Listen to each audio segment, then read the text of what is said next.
Another time? Yeah, exactly. We'll be coming down. We'll drive by on another patrol to come and see. نيجي غير مرة إن شاء الله يقول إن شاء الله. نعم مراقبات تاريخية.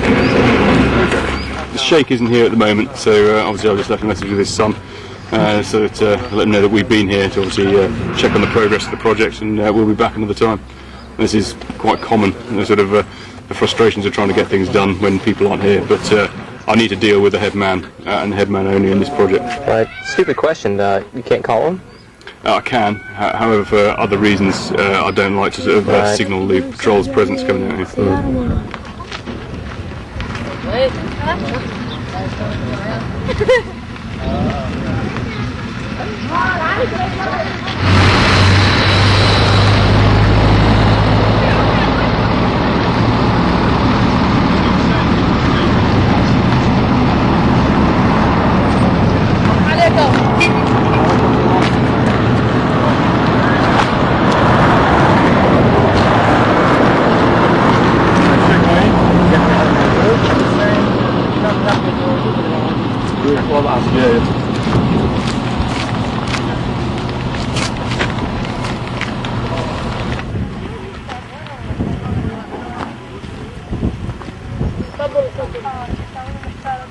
All of them are.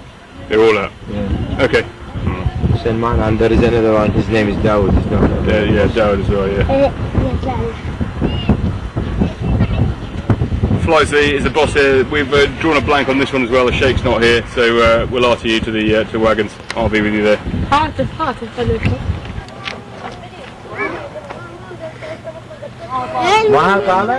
As I say, it's the milk yield from the buffalo that's improved considerably since the water project was installed, and now there's surplus milk which they're selling at the market, whereas before, because of the salty water that the buffalo were drinking, the milk was not very good quality and there wasn't very much of it. So that's the buffaloes over there. But anyway, we'll move back to the wagons. All right.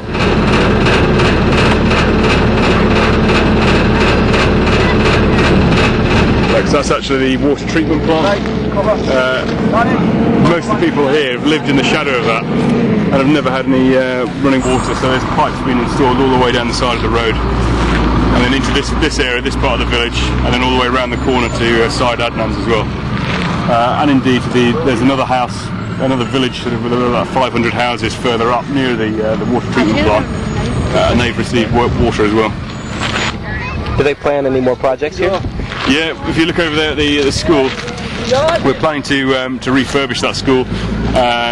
It's obviously in a fairly poor state of repair at the moment, so we're looking at basically doing a complete refurbishment and also improving the infrastructure and the materials available for the teachers to actually sort of in desks, stationery, books, that sort of thing, to try and improve things for the kids here. Part of the idea is to sort of improve security around the air station by winning over the local communities. Yeah, I mean the main reason for it is is basically to retain consent for our patrol activity here. We have to patrol this area in order to defend the base, and so we want to make sure that the locals who we interact with every day give their consent for our presence. And in this area, as you can see, it's relatively relaxed.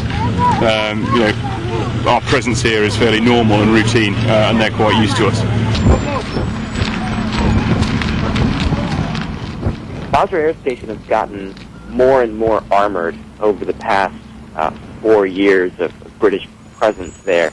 What started as mostly a tent city now has a lot of permanent buildings, and even those people who still live in tents, the tents cover bunkers, basically. Everyone lives inside an individual-sized concrete bunker.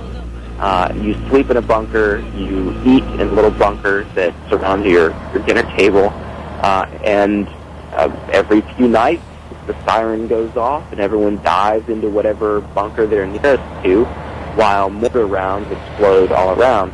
The mortar threat has been for a long time and is still the biggest danger to British troops in southern Iraq.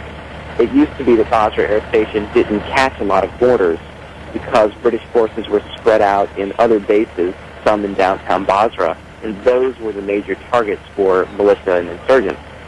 But these days, British forces have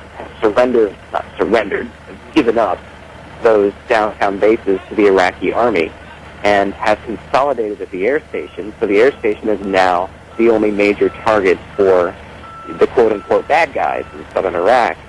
So Basra Air Station gets a fair amount of indirect fire, which is the impetus for this increasing armored nature of the place.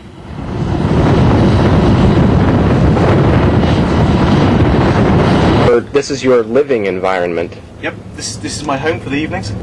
And what it's concrete and sandbags and steel, right? That's right. We've got these cinder blocks here. There's a steel plate under here, and top sandbags either side. And this is you didn't always live like this, right?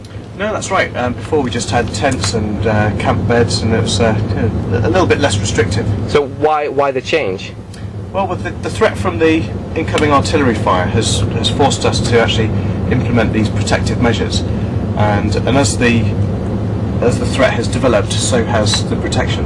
But it's not like you spent a lot of time actually sitting in this little bunker. No, really, just come back just to sleep and get changed. Now, you said you were in the Navy, so this is sort of a lot like a reminder of a ship's bunk. You got about the same room as a ship's bunk under here. Quite cosy though. Is it cold? No, it's great. I've got a mattress here. I've got a duvet. We've got the heating system up there as well, so it's not a problem. But you share this space with 7 other people? It's 5 other people. Is that typical? Yeah. All these places are the same. The commanding officer has the same amount of room as everybody else.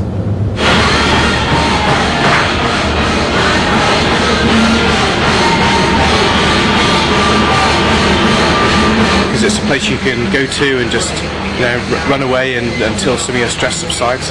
But you still have. This is not like a safe haven. You still got the concrete everywhere. Yep, in case you absolutely. get mortared. Yep, absolutely. Blast protection for wide open spaces. This is the officers and senior NCO's mess. So it's like a lounge, an area to relax. Yeah, kind of. You've got your TV there, you've got some books and a little bar in the corner with some soft drinks. I'm kind of surprised anyone has time to hang out in here. Yeah, sometimes you get a little bit of free time in the evenings once you finish for the day. And you said you had a quiz night here recently. Yes, we did. So it's trying to inject a sense of normalcy into a highly abnormal environment? Absolutely, and psychologically I think that helps as well, just to get people together, just to get them interacting together, and just that sort of dose of normality to really bring everybody a little bit closer together.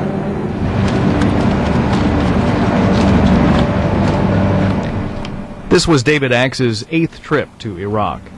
To watch this story or others from Iraq, go to our website, cspan.org.